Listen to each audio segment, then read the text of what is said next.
찬미예수님, 오늘은 연중 제30주일입니다. 오늘의 복음에서 예수님께서는 첫째 가는 계명과 둘째 가는 계명에 대하여 말씀하십니다. 그때 예수님께서 사두가이들이 말문을 막아버리셨다는 소식을 듣고 바리사이들이 한데 모였다. 이 사두가이와 바리사이, 이 두 파는 서로 대립되는 파입니다. 그들 가운데 율법교사 한 사람이 예수님을 시험하려고 물었다. 스승님, 율법에서 가장 큰 계명은 무엇입니까? 예수님께서 그에게 말씀하셨다. 내 마음을 다하고 내 목숨을 다하고 내 정신을 다하여 주 너의 하느님을 사랑해야 한다. 이것이 가장 크고 첫째 가는 계명이다. 첫째 가는 이 계명은 먼저 하느님께서 우리를 향해 실천하신 계명입니다. 따라서 하느님께서 먼저 마음과 목숨과 정신을 다하여 우리를 사랑하셨으니 우리도 그렇게 하느님을 사랑해야 합니다. 첫째로 우리에 대한 하느님의 사랑을 살펴보겠습니다. 하느님은 마음을 다하여 나를 사랑하시는 분이십니다. 하느님께서는 많은 사랑 가운데 하나로서 나를 사랑하는 것이 아니라 세상에 하나밖에 없는 존재로 나를 사랑하십니다. 나를 인류 역사상 유일무이한 존재로 창조하시고 마음을 다하여 나를 사랑하십니다. 과거에도 나 같은 존재가 없었고 미래에도 나 같은 존재가 없을 거예요. 그래서 하나밖에 없기에 무엇보다도 귀한 존재이므로 당신의 사랑을 나에게 다 쏟으시는 것입니다. 인류 역사상 딱 하나밖에 없다 그러면은 여러분들이 귀하게 생각하죠. 딱 하나밖에 없으면은 경매에 나가면 엄청 비싸게 받습니다. 하느님은 목숨을 다하여 나를 사랑하시는 분이십니다. 하느님께서는 사람에 대한 사랑 때문에 사람이 되시어 십자가에 죽기까지 나를 사랑하셨습니다.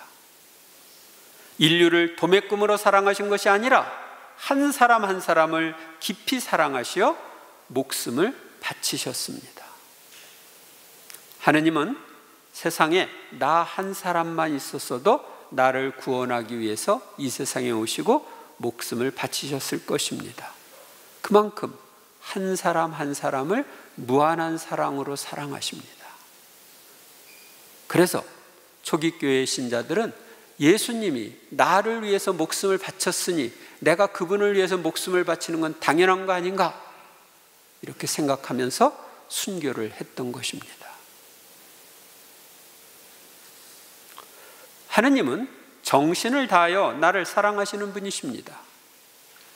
하느님께서 정신을 다하여 나를 사랑하신다는 것은 정신작용인 지성과 기억과 의지를 다하여 나를 사랑하신다는 뜻입니다.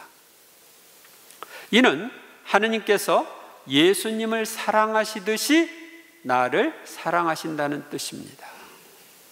예수님은 요한복음 17장 23절에서 아버지께서 저를 보내시고 또 저를 사랑하셨듯이 그들도 사랑하셨다는 것을 세상이 알게 하려는 것입니다 하고 말씀하십니다. 그러니까 예수님을 사랑하셨듯이 우리도 사랑하시는 분이 하느님이세요. 하느님께서 이렇게 우리를 사랑하셨으니 우리도 마음과 목숨과 정신을 다하여 하느님을 사랑해야 합니다. 둘째로, 그러면 어떻게 마음과 목숨과 정신을 다하여 하느님을 사랑할 수 있을까요? 우리가 마음을 다하여 하느님을 사랑한다는 것은 모든 것에 앞서서 하느님을 첫 자리에 놓는 생활을 의미합니다. 우리의 생활 속에서 하느님을 첫 자리에 놓는 표시는 뭘까요? 하느님과 친밀한 사귐을 나눌 수 있는 기도를 첫 자리에 놓는 것입니다. 다른 건 못해도 기도는 한다, 이런 자세로 살아야 합니다. 하루를 시작할 때 아침 기도 바치고 하루를 마칠 때 저녁 기도를 꼭 바쳐야 합니다. 또한 출퇴근 시간에는 스마트폰만 보지 말고 묵주 기도도 하고 생활 속에서 자주 화살 기도를 바치는 것이 좋습니다. 우리가 목숨을 다하여 하느님을 사랑한다는 것은 나에게 목숨처럼 귀한 것을 하느님을 위해 기꺼이 내어놓는 것을 의미합니다. 하느님께서 원하신다고 생각할 때 나에게 목숨처럼 귀한 시간, 재물, 재능 등을 기꺼이 하느님을 위해 내어놓는 것입니다. 또 나에게 소중하다고 생각되는 나의 뜻을 내려놓고 하느님의 뜻을 따르는 것입니다. 우리가 정신을 다하여 하느님을 사랑한다는 것은 나의 지성과 기억과 의지를 사용하여 하느님과 하느님의 말씀을 기억하며 그 말씀대로 사는 것입니다. 우리가 천국에 가면 앉으나 서나 항상 하느님만 생각하며 하느님을 사랑하는 것이 가능하지만 지상에 사는 대다수의 사람들에게는 이렇게 사는 것이 거의 불가능합니다. 그러나 하느님의 현존이나 그분의 말씀을 자주 기억하며 사는 것은 가능합니다. 생활 속에서 하느님의 현존을 의식하면서 자주 화살 기도를 바치면 좋습니다.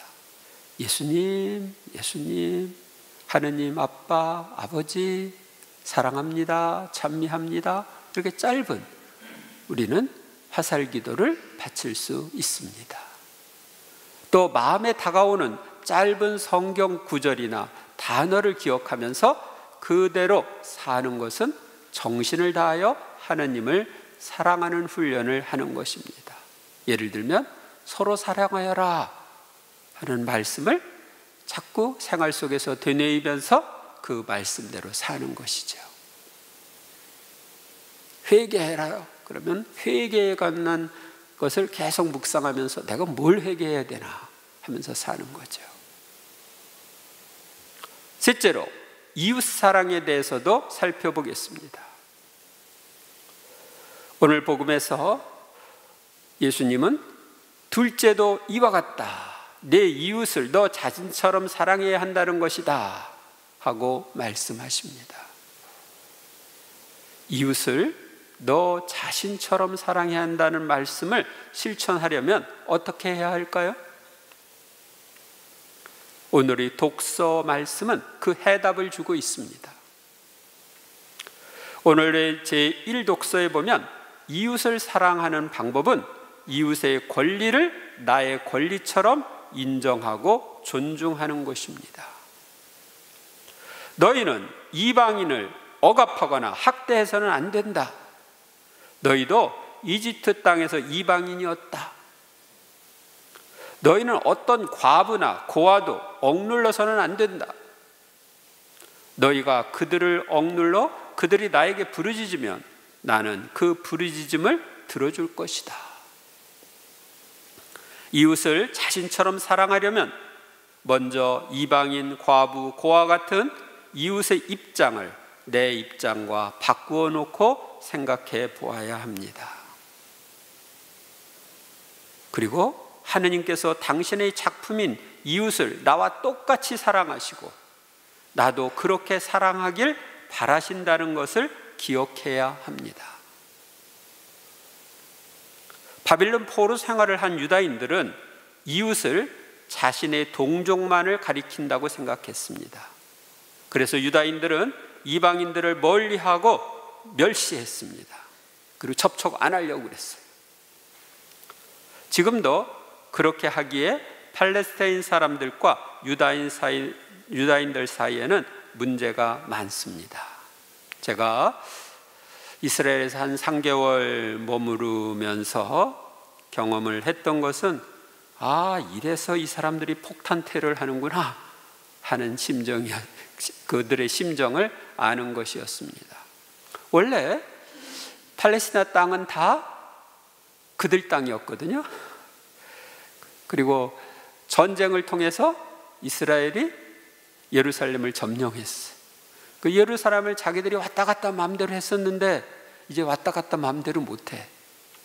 그래서 제가 이제 대중교통을 타고서 왔다 갔다 할 때 이제 그 군인들이 올라와 가지고 검사를 해요.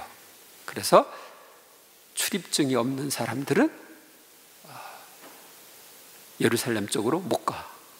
내려야 돼. 그 팔레스티나 사람들이 그렇게 쫓겨나는 걸 봤어요. 제가 있었던 탄툴 에큐메니칼 인스티튜트라고 하는 그 집은 예루살렘하고 베들레헴하고 경계에 있었어요. 딱 우리 집이 경계야. 그래서 팔레스티나 쪽, 베들레헴 쪽에 있는 사람들이 우리가 있는 그 집 담에 구멍이 뚫려가지고 그 구멍으로 해가지고 우리 집 쪽으로 들어왔다가 숨어 있다가 쪽 예루살렘 쪽 경비들이 있나 없나 확인을 하고 담을 넘어서 예루살렘 쪽으로 가고 또 멀리 있다가 또 잡히기도 하고 그러는 것들을 보았습니다. 그러니까 자기들이 마음대로 다니던 곳인데 마음대로 못 다니니까 불편하잖아. 그러니까 폭탄 테러 같은 거 하는 거예요.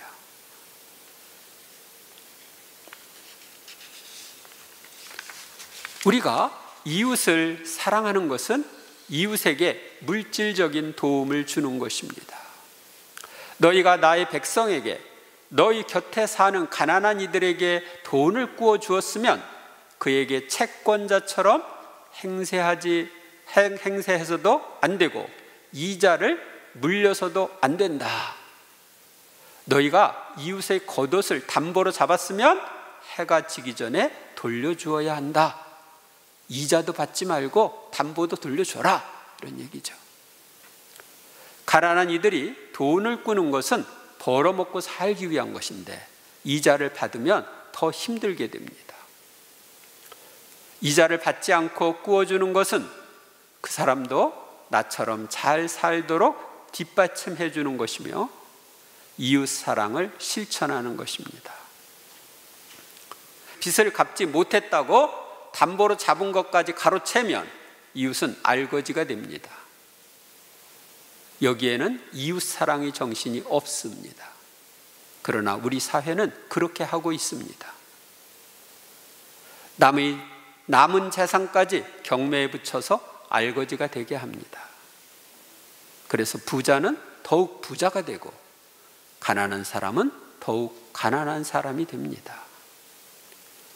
부익부 빈익빈의 현상이 사라지고 복음적인 사회가 되려면 어떻게 해야 할까요? 오늘날 은행에서 돈을 빌려줄 때와 반대되게 하면 됩니다. 요즘에 돈이 없는 사람들은 신용이 없다고 비싼 이자 받고, 돈이 많은 사람들은 신용이 있다고 싼 이자 받고 그러죠. 그런데 지금과 반대로 돈이 없는 사람들은 무이자로 주고 재산이 많을수록 비싼 이자를 받으면 어떨까요? 요즘에 대기업은 싼 이자로, 중소기업은 비싼 이자로 빌려주는데 반대로 중소기업은 싼 이자가 아니라 무이자나 아주 싼 이자로, 대기업은 비싼 이자로 받으면 어떨까요? 그러면 공평해야 되지 않을까요? 우리 그리스도교권과 다른, 서방권과 다른 이슬람권의 금융 시스템은 이자를 받지 않습니다. 이자가 없어요. 내가 돈을 아무리 은행에다 맡겨놔도 이자가 안 나옵니다.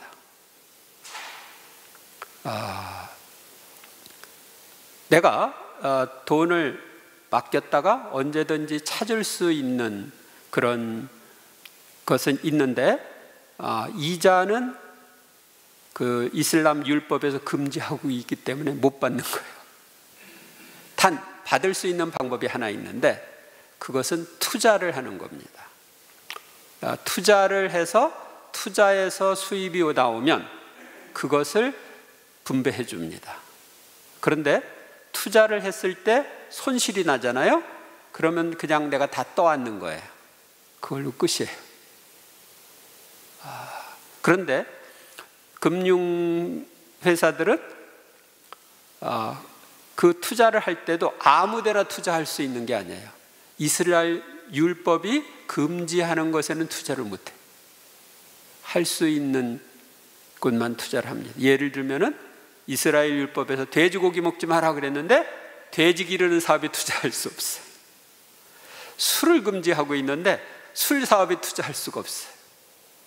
또 이런 한국 같은데 이렇게 투자를 하면 이자까지 준다. 그런데 투자할 수가 없어요. 이자를 받지 말라고 했기 때문에 그렇게 철저하게 지키는 거예요. 오히려 그리스도교보다 이슬람권이 더 말씀대로 사는 거예요.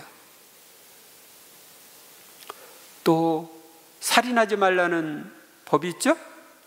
이스라엘 사람들 이제 보면은 팔레스티나 사람들이랑 이렇게 대립해 사는데, 이스라엘의 이 그 전통주의자, 그러니까 글자 그대로 율법을 지키면서 살라고 하는 사람들은 낙태를 안 합니다. 그래서 아이들이 아주 많아요.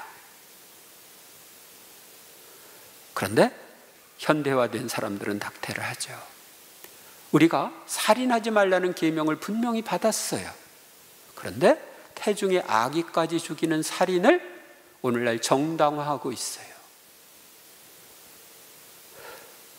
이슬람권에서는 낙태가 없습니다. 이슬람은 낙태를 금지하고 있기 때문에 낙태를 할 수가 없어요. 그래서 인구가 점점 불어나고, 그러다 보니까 점점 이슬람 신자들이 많아지고, 그리스도교 국가에서는 낙태를 하니까 인구수가 점점 줄어들고 있는 거예요.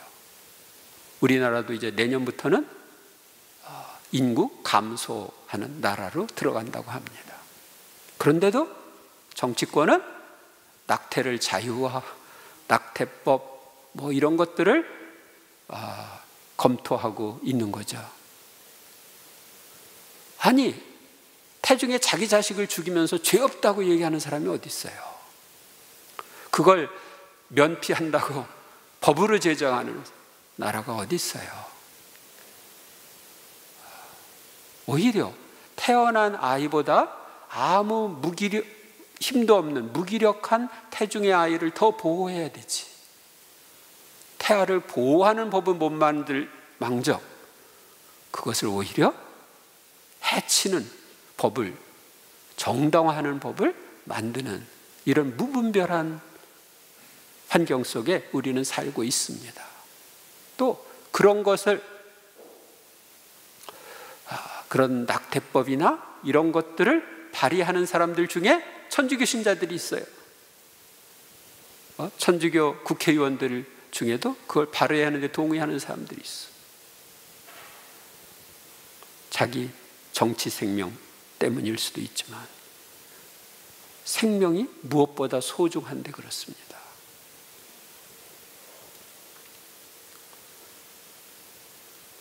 오늘의 제2 독서에서 나오는 데살로니가 신자들처럼 이웃에게 복음을 전하는 것은 이웃을 사랑하는 것입니다.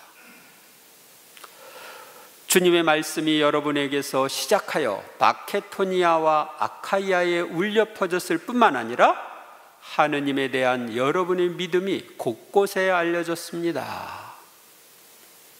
이웃에게 주님의 말씀을 전하여 그들이 구원을 받도록 하는 것은 가장 큰 이웃 사랑의 실천입니다.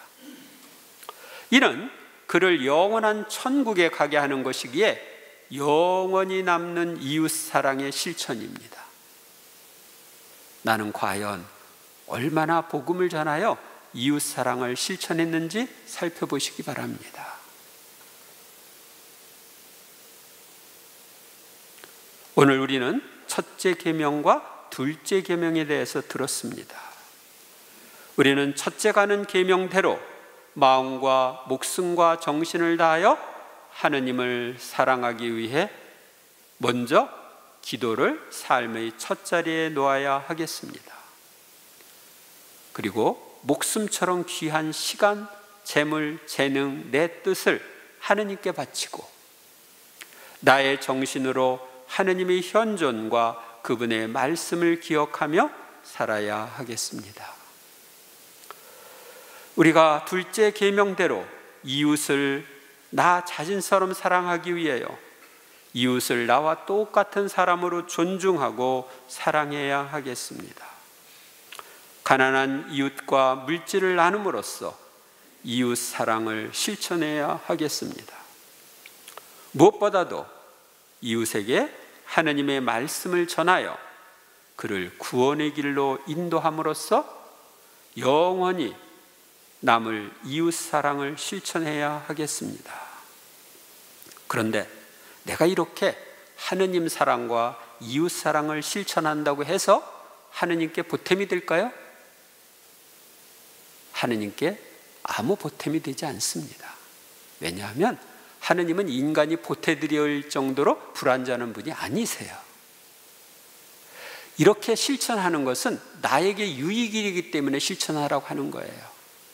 내가 하느님을 사랑하면, 하느님을 향해서 이렇게 마음이 열려 있으면 하느님은 당신이 주고 싶은 은총을 마음대로 주실 수가 있어요. 당신 사랑을 마음대로 쏟아 부어줄 수가 있어요. 당신 행복을 마음대로 줄 수가 있어요. 그래서 당신을 사랑하라고 하는 거예요. 내가 이웃을 나 자신처럼 사랑한다면 이웃이 나를 좋아할까요? 싫어할까요? 나를 좋아하겠죠? 그리고 고마워가지고 나를 또 사랑하겠죠? 그러면 서로 사랑하라는 계명이 이루어지겠죠? 그러면 내가 사랑 가운데 행복한 거예요. 그래서 나를 위해서 이 계명을 주신 것이지 다른 일을 위해서 준 것이나 하느님을 위해서 준 것이 아닙니다. 이번 한 주간 동안 하느님 사랑과 이웃 사랑이라는 이 계명을 묵상하면서 열심히 실천하는 한 주간이 되시기를 바랍니다. 감사합니다.